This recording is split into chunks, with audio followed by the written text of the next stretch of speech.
As we continue with the session, I would like to introduce our trainer for today's session, Ms. Monica Kocher. Monica Kocher is a mathematician. She has given numbers a heart and abstract concepts a ground to stand upon. She has taken the sting out of learning maths. A doctor who cures maths phobia, her approach makes maths not only interesting but human. It is not just about acquiring the skills of playing with numbers, but a journey that makes you a more rounded person. Maths, when combined with art and poetry, becomes a red-blooded poem, a splash of color, a game on the sports ground. She has applied this approach successfully in her long and colorful teaching career, spanning CBSE, ICSE, Free Progress, IGCSE. Her approach to maths is human math, the right blend by taking the core to philosophy from Indian culture, spiritual traditions, and practicing style from the international arena.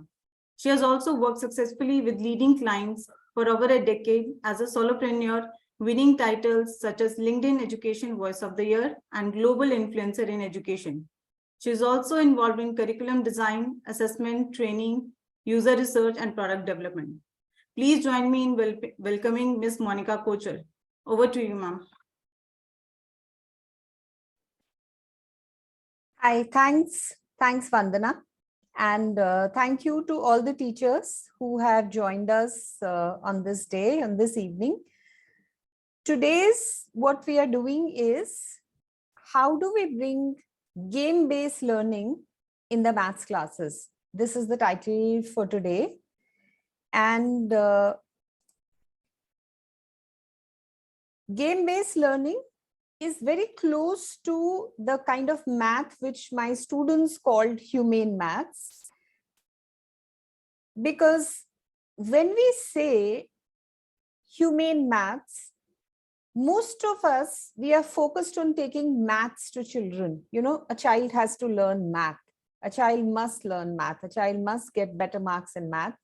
But when we are being humane in our classrooms, and I have met teachers endlessly across India, Middle East, who are practicing this in their own way, we say that we need to do both the processes.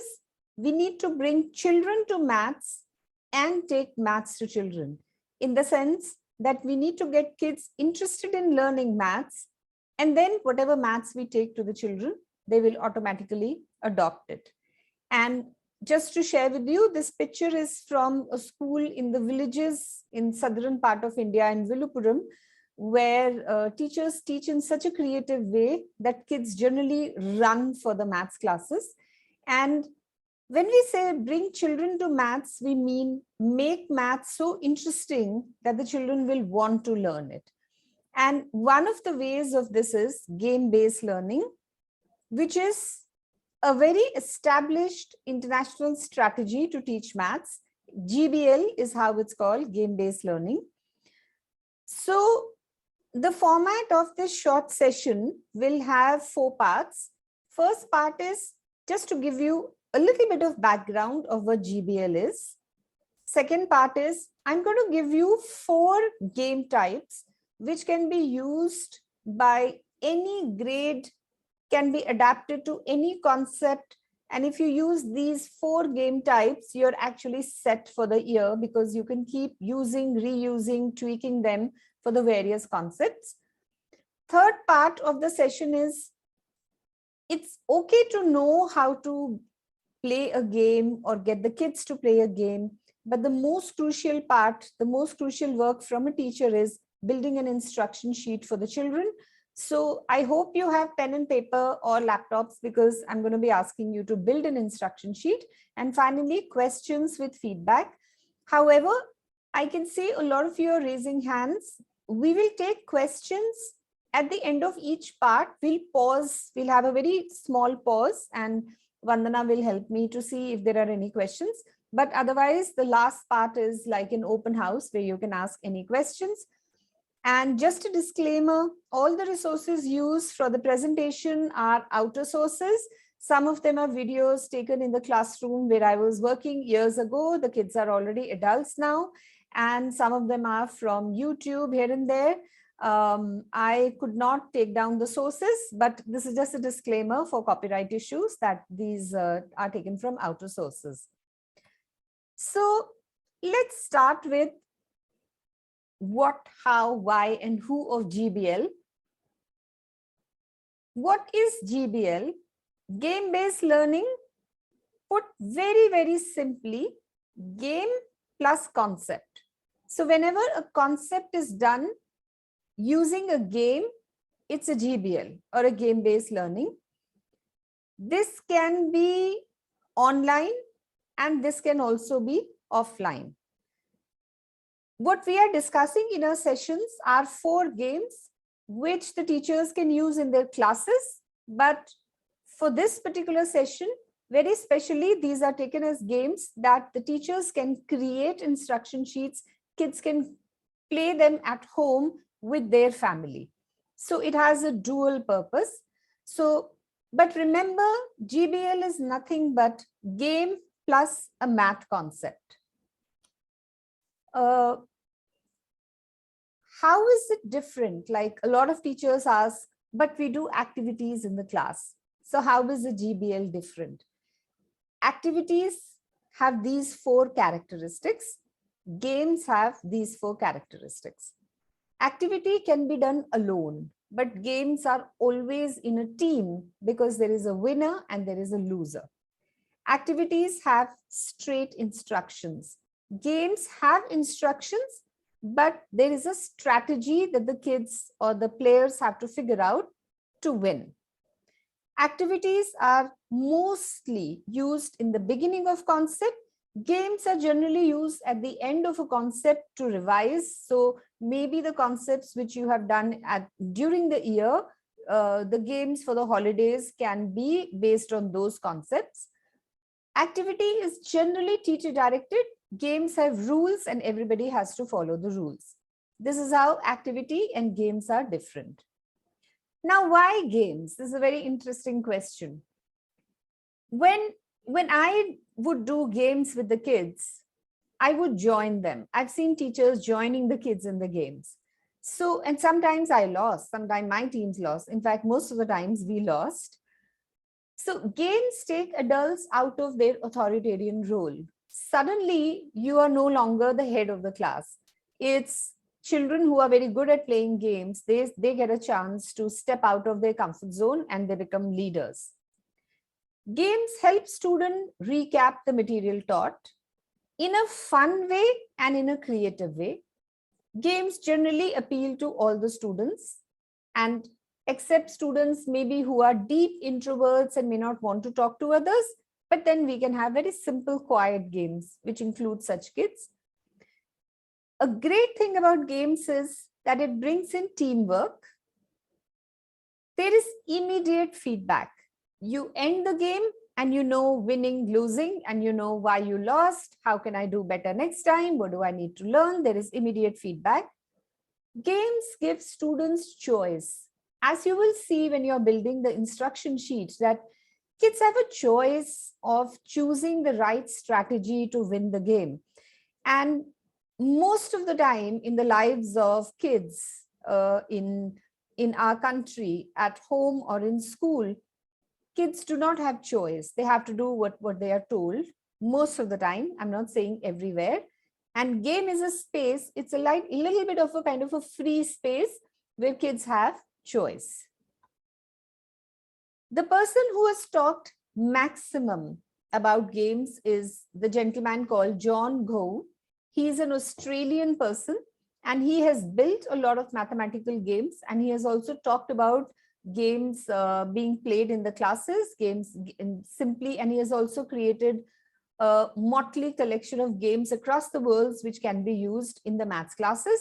Enough information is available on the internet if you want to understand.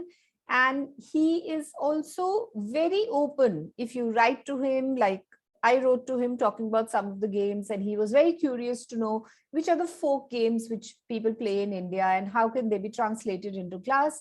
So he's very open to engaging with educators from across the world. So this is about the person behind it, who is a leading authority. Now, how do we implement it? Implementation in the classes, teachers and students can play together, or students can play them in groups, and the teacher can be the observer. and a very astute observer, because that is the time literally when a lot of formative assessment can happen. The teachers can understand the attitude of the kids. Games can also be implemented at home. Teacher can plan the game to be played. Students can create the games themselves. These are the two ways games can be done at home. So the instruction sheet can be, here is the game, go home and play it with your family. Or the instruction sheet can be, here is a suggested game, build another one just like it and play with your family. So game can be used at home to bring the whole family together around the subject maths that all of us really love working with so much. These are the, and I'll just show a small clipping in implementation. Here is a teacher who has tried to give kids in the class the task of creating a game and then playing it. And if the sound is not very clear, the teacher will be going to group, asking them, okay, what was your game and what's the strategy for winning? I'll show a small clipping and then the same video I'll show later as part of another slide. Okay, talk me through your game. Okay, so first you flip the little thing like this. Yeah, no, you spin it. You can either roll it or spin it, or you kind of can do whatever you want. Okay, so we got multiplication, let's say. Yes. Multiplication and division. Yeah, so let's say multiplication. And so roll two dices. And so 77, so we would do 77 times 12. Okay. And we have to solve it with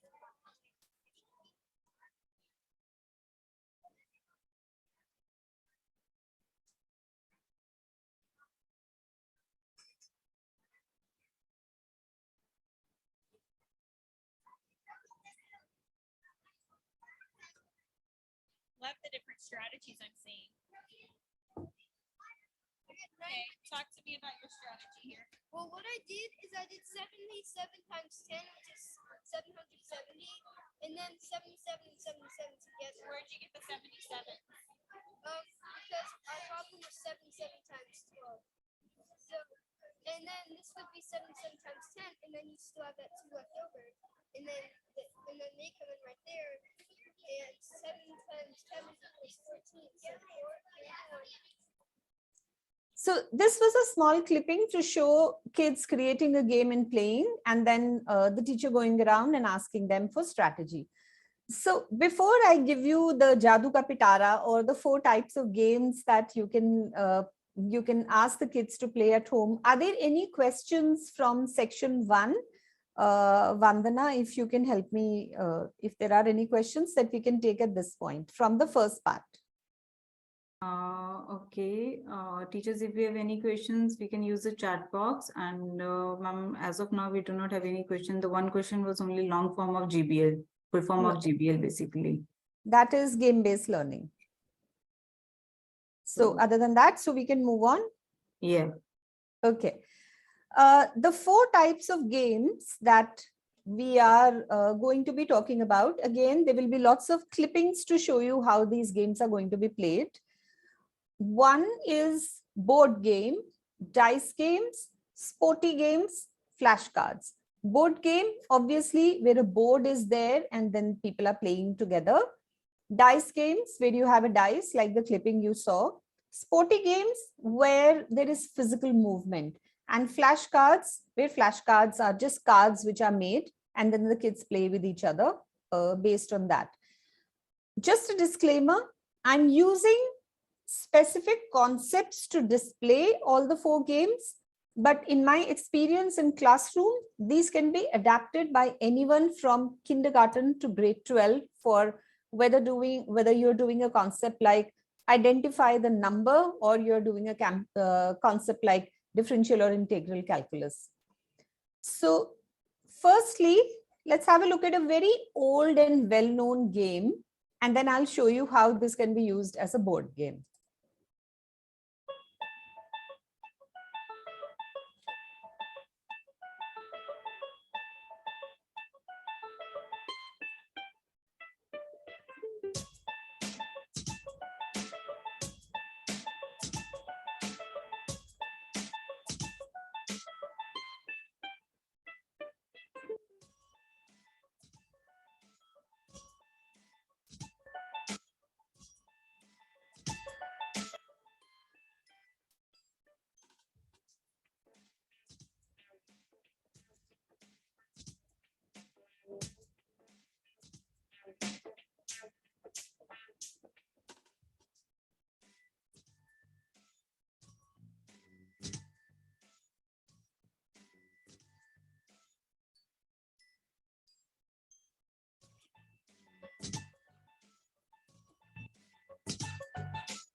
This was a game which I think all of us know as cross and dot or something. At least in my childhood, we used to play.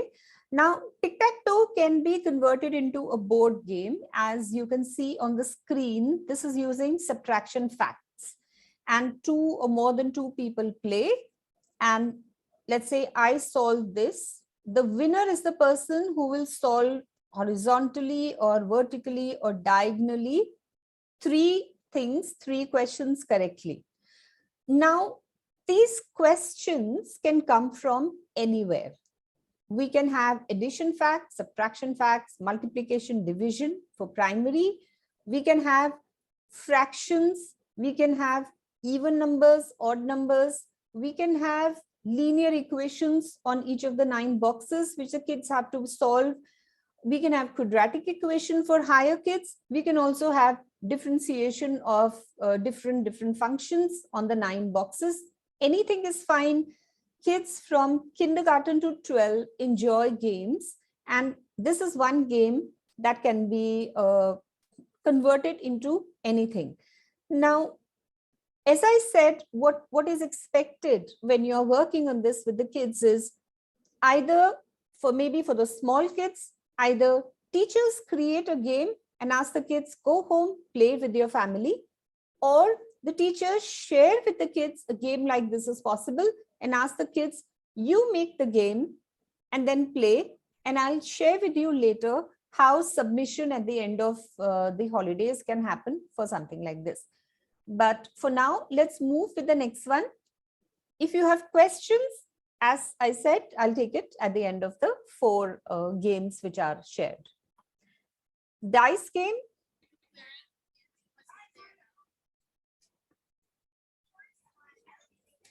Your notation, fabulous.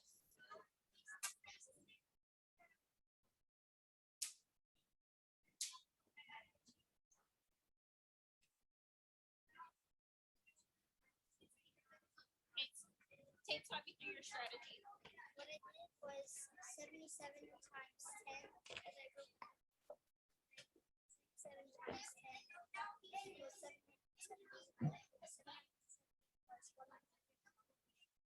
454. 154. So this is where the kids use dice prepared by them, and they played the game of multiplication and strategy. But this is an amazing dice game which can be played by smaller kids with the family, where anybody has a die in hand and throw the dice. If it shows 3, you do frog jumps. If it shows 6, everybody does a dance step. If it shows 1, run in place. If it says 2, touch your toes, arm circles, jumping jacks. So this is something which combines mathematics, that is identification of numbers, with an exercise, a kind of a fun exercise that the whole family can do. So we can imagine like a grade 2 child telling the whole family that, okay, we're going to do math exercise tomorrow morning and I'm going to direct it. So the child throws the dice and says, okay, we have a 3. So everybody do frog jumps. It's a way of bringing the bonding in the family, getting the family together. This is for the smaller kids. Now, I've often been told that you only give examples from primary. So even we can have higher classes, middle school. With the dice game, the child just throws the dice. Whatever number comes, that number is n. Solve anything. Let's say I throw the dice and it shows 6. I choose to solve this. 2 6s 12 plus 1, 13, and I color it. So this hexagon is taken by me. Then the next person does it. And if there are 3 people, the third person or the fourth person does it. And obviously, the rules can be anything. The rule can be whoever got maximum colors, hexagons wins. The rule can also be whoever has got the maximum total wins. And then obviously everyone will try and pick things which give a very large number, which is n square, where the complication also increases for the game. The rule can also be the winner is the one who gets the smallest total. The rule can also be the winner is one who gets 5 hexagons colored fastest and correct. So that is completely up to the teachers. And if kids create these games, it is up to the kids. How do they make the rules? And that's the fun of games, that so much creativity is possible. So these are dice games. The third, sporty games. And this is again a video from, I used to go to the villages, one of my favorite memories in Villupuram. It's in South India in Tamil Nadu. And in the government school classrooms, these are the kind of creative stuff the teachers are doing. So you can see how this teacher has combined math with sporty stuff.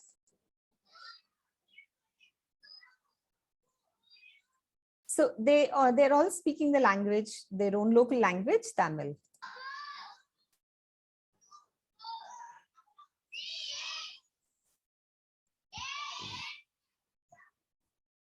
So they're doing skip counting along with jumping. They do it on squares because it's easy to draw on the floor, but they can also do it on number lines. So these are sporty games. Now, sporty game is something which I shared with you with dice. So the games can also be combined. Sporty games is simply have math along with some physical activity. So this is something which I've always seen kids enjoy a lot. So let's say the whole family stands together, holding their hands, and a child or the person who's conducting the game rolls out a problem. In the class, it can be the teacher. And let's say the problem is 7 plus 4, and the answer is bigger than 10. So be as big as possible, like stretch your arms, stretch your legs, go on your toes. And if the answer is smaller than 10, let's say the question is 6 plus 2, be as small as possible. Now, the problem, as I shared before, can be anything. The problem can be addition, the problem can be subtraction, it can be division. I can also say, I will roll out a problem of fractions. If the answer is bigger than half, smaller than half, it can be as complex as possible. I'm going to roll out a linear equation. I'm going to roll out a quadratic equation. I'm going to roll out a function whose value has to be found. So problem can be anything. And the rule is, if the answer is bigger than this, be bigger. If the answer is smaller than this, be small. So it can be stand up. It can be sit down. In the classroom, it can be wave your hands, use butterfly fingers, anything. I think primary teachers are very, very used to it, probably better than me in giving what kind of physical action can be there. The point is to combine maths with physical activity. Sorry. So the advantage is here is that kids who are sport enthusiasts a lot of times are very, very, they find it difficult to sit in classes. And if in the class, a bit of physical activity is maintained, similarly at home, if kids are very highly energized and some kind of a physical activity is added to their day, along with math, they kind of enjoy it a lot. Flashcard game.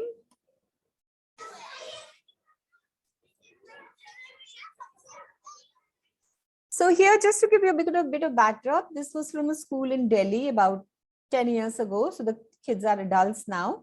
The teacher gave the kids flashcards with these 3-digit numbers. The kids have to organize them in ascending or descending order. If you organize it correctly, then when you reverse it, a very nice English sentence pops up. And that's how the kids know if it is correct or incorrect. So here it is.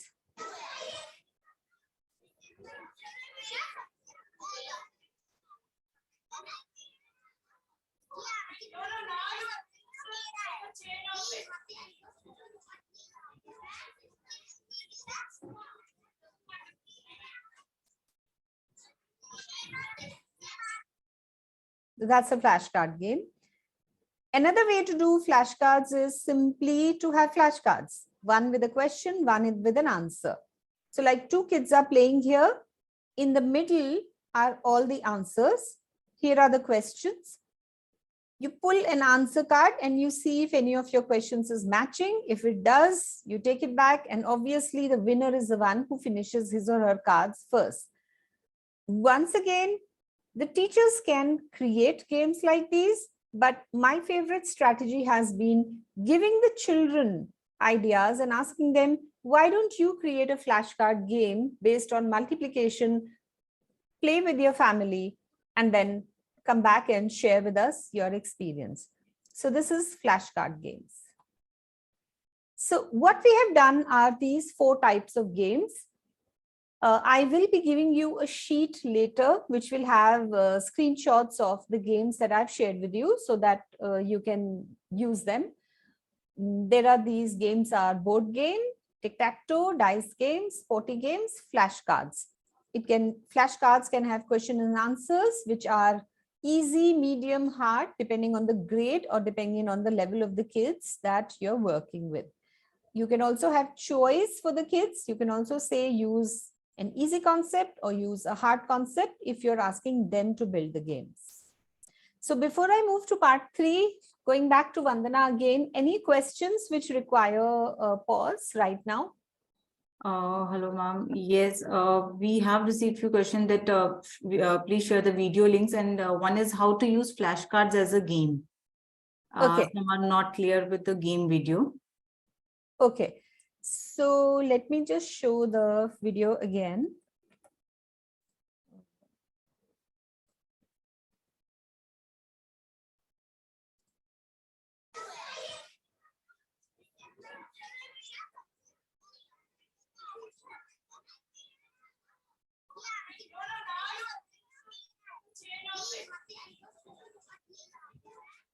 So if you heard the teacher was saying, make a chain of it. So the kids have to make a chain of this in such a way that it becomes a ascending order.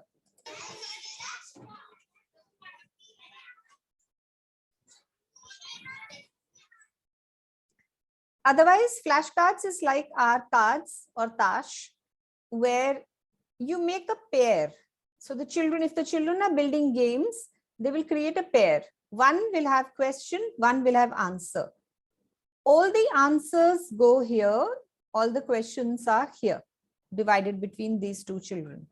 So I pick a card, let's say the card says 8, then I'm going to see, is there any question here where I have 8? If I don't have 8, that card goes back. If I have 8, then that card and my question card both go separately in a set. So this is the flashcard game. And I would be giving you the game pictures. Let me see how we can share the video links with the teachers. Any other question, Vandana? Ma'am, basically they are asking how to implement for grade 6 to 10. And Okay. we have one more question, that if we are using Ganit Mala or Jodo Gyan Kit, how can we use them effectively to prepare the games? Okay, that's a great question. So let me take the first one. How can we do it with grade 6 and 10? So first you have to decide the concept, which concept that you will be using. For example, here the concept showed is multiplication. Any concept can be taken up here. I can give, like I said, a quadratic equation and its roots. I can give a linear equation and its solution.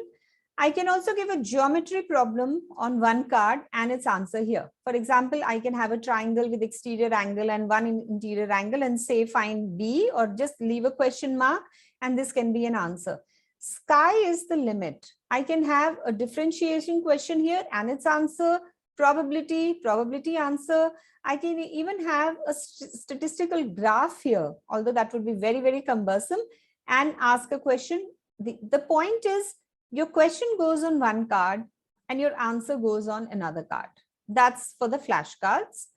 For other games, tic-tac-toe, in a similar way, you put the questions in the 9 boxes which are there in tic-tac-toe. Dice games is something which is so amazing. For example, I have 3 dice. I throw the 3 dice. I form a linear equation out of them. Let's say I throw 3 dice and I get 2, 3, and 4. So I form a linear equation 2x plus 4 is equal to 5 and I solve it. Who wins?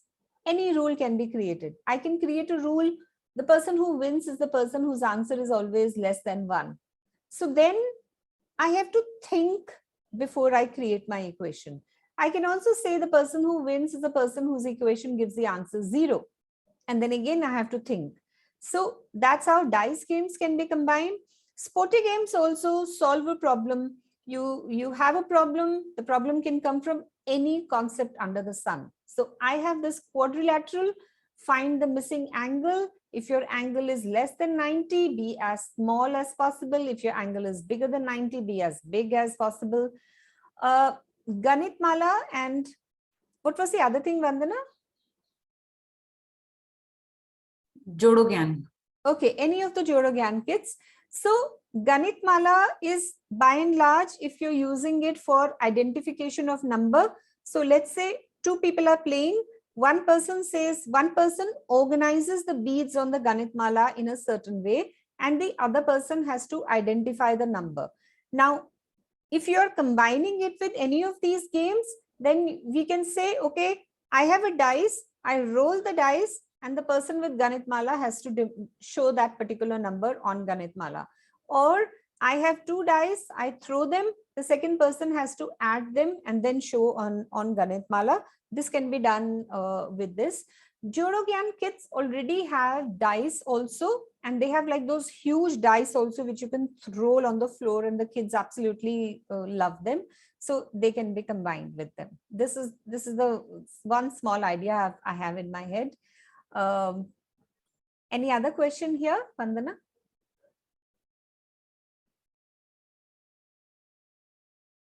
No, ma'am, we can continue now. Okay, so next will be the way any game-based task for the kids is a winner or a loser completely depends on teacher's instructions. So if I always believed when I was teaching that if my kids are not doing a project the way I want them to, then my instructions are not clear. So instruction sheet is the most important thing. And at this point, Vandana, I'd request you to share with the teachers the sheet, which has the 4 game types. The teachers, you can download it and keep it with you. The video links are not on the sheet. I'll hand them to Vandana later. Maybe when they communicate with you, they'll send the links to you. So what you are going to do now, and this is an exercise we will do together, and please use the chat boxes because I'll be asking you some questions, and then I'm going to need your help again to either reply or maybe show the chat box on screen. So yeah, so choose any one of the 4 game types that I have given to you, which are there on the sheet. First decide, are you going to design the game for the kids, or are you going to say, okay, you design them and play with the family and then build the instruction sheet? Now, let's take some time and build the instruction sheet right away. And here I'm going to ask you to write in chat box for your particular game. First, have a very catchy title. And when the teachers are writing, let's hear them. Let's hear the kind of catchy titles teachers can think of. Have a very catchy title for your game. Don't have something like fraction game or number game. Have something like, let's say, frog jumps, or let's play together, let's exercise. I mean, let it be, how catchy a title can you have? So think, you have 30 seconds to think, type in the chat box, and Vandana, if you get any good answers, just share with us. So we got ma'am one from Kavita Oja, ma'am, let's play cricket. Okay, amazing. Then add it right. Then hop, skip, jump for skip counting. Let's simplify. Let's simplify. Dinosaur crunch. Amazing. Dinosaur crunch is great. Let's do magic. Fun and learn. The jumping frog. Yeah, great. So you got the idea. That's the first thing. have a catchy title. Yes. Second thing Caterpillar, is, caterpillar, hurdle, very cute. dicey challenge, maths run. Second part is, can I move on? Yes, Second part is, give it a little bit of a description. And once again, description shouldn't be, okay, kids, here we are going to do a tic-tac-toe game today with negative numbers. Description should be something like, let's get together and play. Let's get together. Let's say your title is Caterpillar Walk. Let's get together and use, let's say, addition to do Caterpillar Walk. So your description should be something which connects the math with the title that's happening. Let's jump like a frog today as we are learning about addition. Let's roll the dice and work on linear equations together. Let's see if we can be sporty while we are solving quadratic equations. So have a very tight, neat, exciting description. So can we have 2 to 3 descriptions for the game that the teachers you are designing? And Vandana can help us kindly with so the... let's go for a walk with your caterpillar community. Okay, and where is math in it? Let's go for a walk with Caterpillar community while we are learning ... Let's So- have maths ride. Absolutely, great. Caterpillar, caterpillar, let's color the caterpillar with the multiples of 2. Amazing. So in this description is what I had shared with you, humane maths. Get the kids to math and take maths to the kids. So when you're saying, let's do a caterpillar walk, you're getting kids to math. They're getting interested. What has caterpillar got to do with math? And then you're taking maths to the kids as we are solving problems in multiplication or division or anything. Yeah, sorry, Vandana. Yeah, let's play cricket as we are learning about addition and rule of cricket through properties of addition. Great. Fraction hunt. Fraction hunt is a great title. If you can give a description, ma'am, and or sir, that would be really great. Snakes and ladders and identify numbers. Yeah. Description should be, let's do this. And it can also be, let's do this with family or let's do this with our classmates. Let's run and catch the mouse while ladding. Wow, that's really nice. Let's do magic and reach your goal. Yeah. Great. Walk along with me to measure the length or distance. Very nice. Please let me know when we pause this. I think we've got a very, very creative group of 350 plus teachers here. Yes. Hunt fractions to convert them to decimal. Yeah, really. Very intriguing. So the moment you say hunt fractions, the thought in my head is, wow, what is this all about? That's bringing kids to math. And then you do the fractions and decimals and the math goes to the kids. The third part would be set the time limit. So for any game, anything that you are giving to the kids, always set the time limit. Say that, okay, you have 20 minutes to play, or play with your family for 15 minutes, or build this game in 40 minutes. Keep it tight. Don't keep it very, a very extensive, like 3 hours something. And if it is a very long game, which will take a long time, then break it into parts. Say that spend 20 minutes in this, 10 minutes in this, 15 minutes in this, or day 1 do this, day 2 do this, so that kids have small goals, not a huge goal for something like 2 hours. I think you can decide, and if you can have some answers on what kind of a time limit would you be setting, that will also be great, Vandana.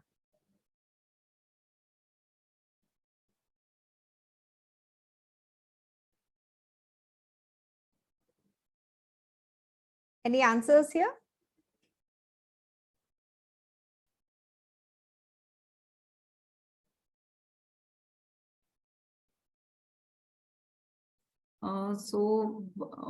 We have message 45 minutes, explore fraction in 15 minutes.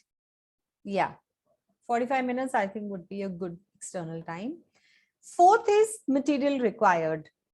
So if kids are playing or if kids are building their own game, what is the material that they would require? You need to be writing that over there. My suggestion would be, from the experiences, is keep the material simplest possible, something which is easily available in the house, not something where parents have to go to the market and purchase it. Maybe paper, pen, scissor, ruler, eraser, something which your kids will naturally have at home. And even if they have to get it, let it be something which can be used in future for them. So instead of color paper, maybe they can take white paper and color it, which will be quite fun. Maybe they can take something from the kitchen, put it in water, something like haldi, make a yellow color, make a black color. If the kids do not have that home, if they have already, make sure that the material required is very, very simple. Then instructions for the parents. If these are games which are being built by the kids or played by the kids at home, please have some instructions for parents so that you involve them. Not too much, because our experience is that the parents are not all that keen in being involved. But since what we want is that in this game session at home, there should be a kind of a bonding session, have some instructions. Instructions can also be click some pictures of your kids when they are playing with their friends or brothers, sisters, or anybody else in the house. The parents can also simply take a small video and kind of present it. So some instructions can be there. For smaller children, of course, the instructions can be help the children in cutting the paper. For middle school kids, where the kids may not themselves like the parents to be involved, the instructions to parents can simply be help your children if need be. But some instructions should be there so that they are involved. Finally, and this is like the golden step where I'm going to pause for a bit so that if anyone has questions on how do I write the steps, you can ask, because if the steps to play are not given very clearly, it is the entire project, the entire game is a failure. The steps should use very simple English, very, very small sentences, not like cut the paper in the form of a caterpillar and color it yellow and black and then put numbers on it. These are like too many things in one statement. It would be choose your paper, draw the caterpillar. Step 3, color it in yellow and black so it looks like a real caterpillar. Step 4, write numbers on it. It doesn't matter if there are too many steps. If there are too many, break them into parts like part 1, part 2, part 3, but each step should have only one instruction. It should not be get up, join hands with your family and everybody stretch. It needs to be broken down into smaller steps. So here, if anyone has any question on how do I write steps for this particular game, please put it in the chat box. Maybe we can take it at the end of the session or now if a lot of questions are there, Vandana. So, I'm not yet. So we are just having answers. Sequence of instructions, short and crisp terminologies, mirror and alphabet of reflection, ice cream sticks. So they're just mentioning the instruction for parent and the material required. Okay. Yeah. So simple instructions which can be given. Submission mode is another very critical point. See, most of the times we ask the kids to submit their material in the form of, let's say, a chart paper, or in this here we can say, okay, submit your game. But submission mode can be so many. Ask someone in the family to take a small video clip of you building the game or playing the game. Or it can be click some pictures when you were working, or ask your parents to click some pictures when you were working. If pictures and video is not possible, maybe the kids can submit the game itself that they have created. But I think by and large, most of the people today in India would be able to have a phone with which they can click some pictures. The other submission mode can also be give them choice that you can submit it via a video, you can submit it via pictures, you can also record your voice, like when everybody is playing. Maybe some kids may say, I don't want my picture to be taken, or I want to be in the video. So maybe an audio can be taken where everybody, it would be really fantastic for the class or for the teachers to see how the family is got together and working. And finally, again, I'm going to pause here and ask you to build some questions and put them in the chat box, and Vandana can help us here. Finally, put some reflection questions. One of the easiest reflection questions is, what did you like about this and what did you not like about this? How can I improve in this? Or it can be, what math was used in this game? These are the, two very easy reflection questions. What math was used is one, and the second is, what did you like and what did you dislike? Third, how can we improve this if we do it again? And believe me, kids from 1 to 12 are very honest when they give a kind of a feedback. So would any of you have ideas on what other reflection questions we can have? Then please put them in the chat box. And Vandana, if you're here, we can Yes, have some ma'am. readout. As of now, we have not received it as such. So here I'll pause a bit because I really want to see what kind of reflection questions teachers can give. Was the time sufficient to conduct the activity? Amazing. Yeah. Was the time sufficient? What else can you ask? Reflection is like the kids talking to you and telling you, this is where this was good, this is where this was not very good.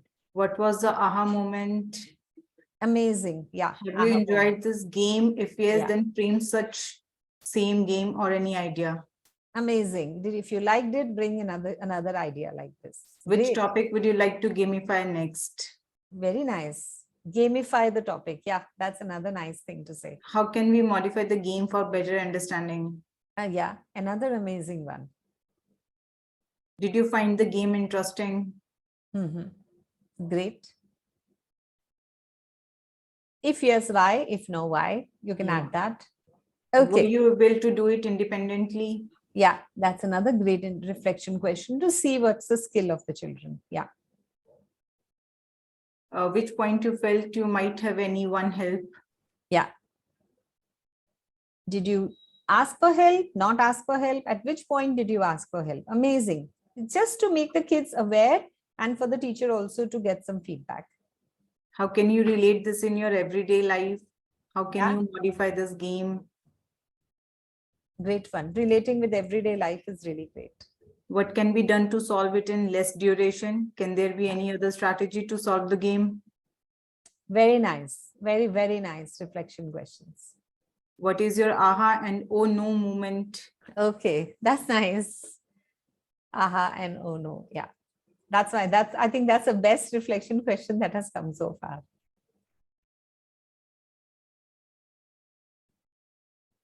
Okay, great funs. I think we already have a great set of reflection questions. Yes. How can we do the same concept in other ways?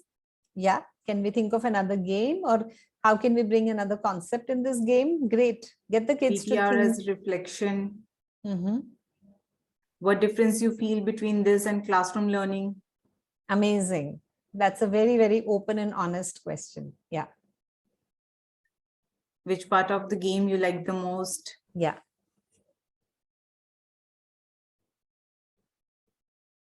What's the learning outcome of it? Great. Great. Have about like 3 to 4 reflection questions and give some score to it. So if your project has a rubric, have some score for reflection answers also. So the kids would be. Yeah, there are that rubric method metrics as well. People have messaged on that as well. What's the difference between? Then they can write 5 points, or they can rating given as a stars as well. Yeah. They can also, you can also keep for smaller kids, stars can be given and the kids can. That's an amazing way of. One is there with the smiley as well. So Yeah. you can give number of smileys. Yeah. Small children can easily give smileys, or even big kids. All of them like smileys. But yeah, that's a great way to reflect. Okay, so this generally is the winning or losing formula. how is your instruction sheet for the kids? And my suggestion would be, since step 6 is the most important, the steps that you give to the kids, stick to a project for which you can give clear steps. So we at times in our passion create a very complex project, and then we get stuck because we are not able to give the instructions properly. Create a balance, have a project with instructions which are easy for the teachers to write, easy for the kids to understand and deliver. The objective is that the kids should play a game and learn math, and not that the game has to be really complex. So instructions, when you have written, give them to someone, ask someone to test it out, someone who doesn't know anything that's happening, and ask, if I give you these instructions, would you be able to convert them into action? And if people are saying, I'm not sure with step 3, 4, 5, then that means that you need to work. Have it crossed checked by 2 or 3 people in your house or in the school, or maybe kids themselves in the class or another class. Get the steps tested. Takes a long time. For me personally, it took about a year before I was able to write instruction sheets where I didn't have kids running to me and asking, I don't know what to do here. In the beginning, they would keep coming to me and running and saying, I don't know what to do here. What do your steps mean? So it takes time. Be patient with yourself and get it cross-checked by someone. That's generally the fastest way.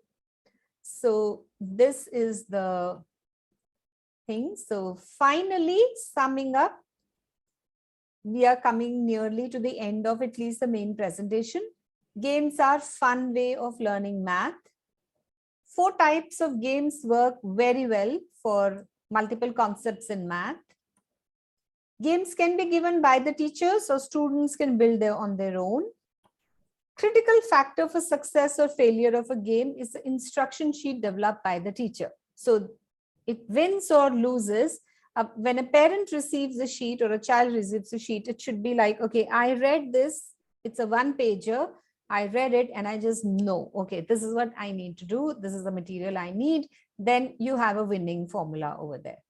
So that's the thing. Questions, thoughts, comments, and feedback all together. It's a kind of open house right now where you can ask any questions from anywhere under the sun for maths teaching. And we'll have the very gracious Vandana helping us here. Thank you, ma'am. Thank you for sharing such a wonderful insights on this topic. I want to thank and take this opportunity to thank each one of you for your participation and engagement. Your ideas, opinions, and suggestions are extremely valuable to us as we work to continually improve and present informative and impactful webinars. A link to feedback form will be sent to you shortly. Request you all to share your feedback so that we can share certificates accordingly. I would request everyone to please note that all certificates will be shared post the completion of the entire series. In addition to that, I would like to mention that this is the first webinar in a series. The next topic, Maths Masterclass webinar series, would be Use Art for Maths Learning, and that is scheduled on 1st of June. So we'll look forward to your continued support and participation. Meanwhile, I'm sharing the feedback form link in the chat box. I would request everyone to please share your feedback. And if you have any queries and questions, we are open for that. And it's like an open house. So if you have questions about anything pertaining to maths teaching or topic, please feel free to ask. I'll try my best and answer.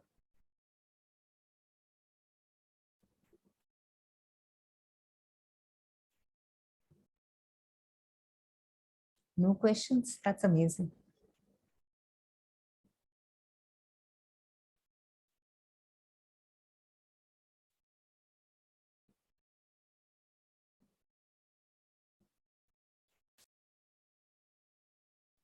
Once again, teachers have shared the feedback form link in the chat box, and you will receive the same through your emails as well. So please do share your feedback, and please do join us on 1st of June for our next session on this series. Ma'am, there's one question. Please do suggest some games for kindergarten as well. So all of these games can be played for kindergarten, but since the kids are at the psychomotor level, I think anything sporty games would work very well for them. Anything where you are asking them to do physical movements. So it can be identify a number and you become that number, identify a number and a body movement if it can be tied up to it.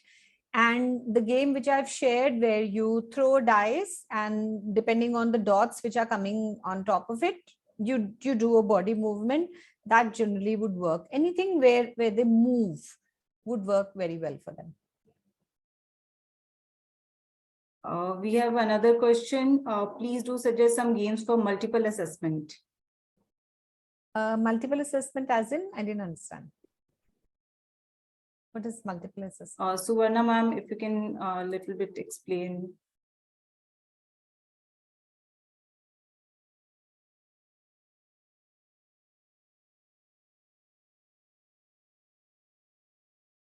It's a kind of project. Okay, so in games project, the best thing would be to ask the kids to create a game. So for example, just the way I have showed you the 4 games, you can take any one of these or all 4 of these, share with the kids and ask them, okay, you choose a topic and you choose any of these 4 games, prepare one and bring it. And play in the class. They can do it in a group. Let's say groups of 4 kids each prepare the game. But when the kids prepare the game, they also prepare the rules accordingly. They prepare the rules. Let's say there are 4 groups in the class A, B, C, D. You exchange the games. Group B plays the game of Group A. Group C plays the game of Group B. And maybe there can be an assessment rubric created by the teacher. And let's say Group B is playing the game of Group A, and then the Group B is assessing the game also. How clear were the instructions? Were the rules fine? Is this testing the concept well enough? Could this have been improved? So that way a rubric can be prepared and the kids can do peer assessment or the teachers can do assessment. That's completely up to you. But I think one of the best projects I have seen teachers do in GBL is when they ask the kids only to create games, and it is unbelievable, the kind of creativity the kids come back with. Thank you, ma'am. One more question. Any flashcard game ideas for primary? Primary, any class flashcard idea is same. The kids will create pairs. One card has a question, one card has answer, and then you put them in 2 bundles. Another one can be that, let's say you have 20 cards, 10 of them have questions, 10 of them have answers. Put all of them face down. And then you have to pick one card and then pick another and see if it's pairing. If it's pairing, it's yours. If it's not pairing, put it back. And then anybody else can do. And whoever gets maximum pairs wins, or in 5 minutes, whoever gets more pairs wins, depending on the game. As I said before, the rules can change. And on the flashcards, any of the primary questions can be written. Thank you, ma'am. Once again, we have another question. How to help the kids of grade 3 to build their own game? Okay, great question. So grade 3, probably a dice game would be something very simple. A sporty game would be simple. I have seen in grade 3, if you ask them to create your own physical movement, that works very well. For example, they might say, like the skip counting game that I showed, this was made by the kids. So the kids decided that we are going to create squares on the ground. Another group said, no, we want to create a number line on the floor. So if the kids decide what is the physical movement they will do, that kind of works very well. Or again, the flashcard games. Then the kids create their own flashcards. And they can decide how they present the concept. So they can have, let's say, numbers and domino cards or dots on the other, or in any other way. So keep it simple for grade 3. So next question we have, for teaching rational numbers, can you please suggest any games?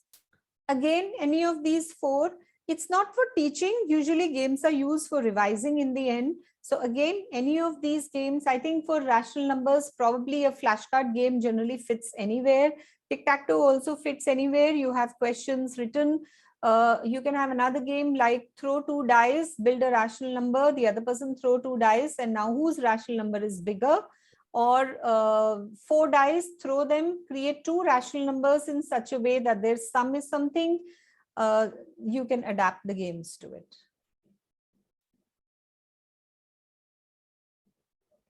Ma'am, we have another question. How to learn tables through the games? Oh, great. Tables through the games. Let me recount you that there's a small school in Patiala where the teachers had said that, our kids just hate tables. Tables go very beautifully with physical movement. So we ask the kids to recite the tables with a body movement in a very rhythmic way or in a singing way. And that worked wonders in the sense that the kids would come every day and say that I want to do tables. So combine it with movement, that move and recite the table, and it works well. But as a game, again, have dice, throw 2 dice, multiply the numbers, who gets a bigger number, and that person wins. So multiplication can be tested in that way. Table itself would be by and large memorizing the table, and that goes very well with being sporty. Or even flashcards, yeah. But small kids, I think sporty games work better. How to help kids to learn ascending and descending orders in easy ways using games? I think I showed you a video clipping where kids were doing ascending, descending. So have cards, put all the numbers, shuffle them. And what the teacher did was she put an English sentence behind it, but you can leave that. You can even have, let's say, a puzzle or a picture that is behind it.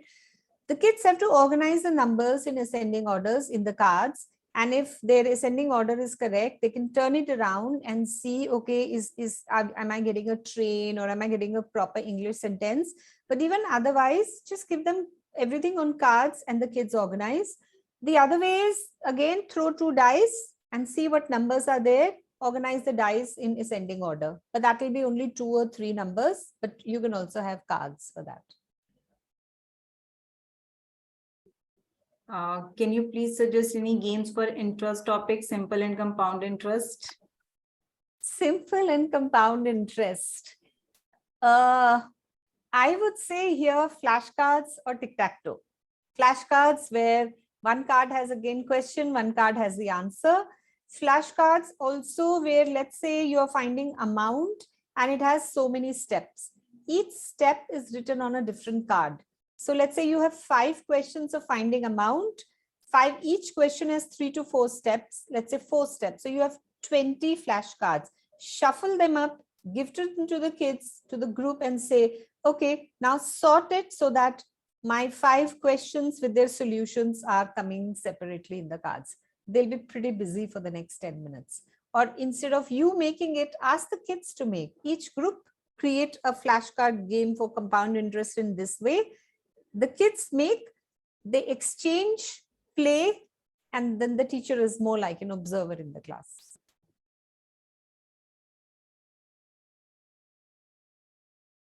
Great questions, because it's a good challenge for me also. And we can see that any topic, you give me any topic, I'll fit it into one of these 4 games.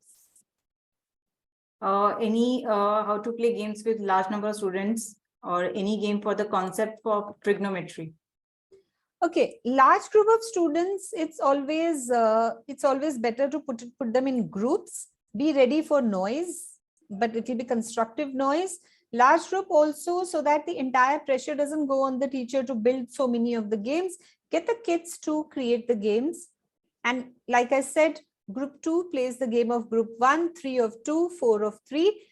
Trigonometry as a topic, like any other topic, I would say have flashcards, question on one, answer on another, or cards with all the steps, shuffle them up.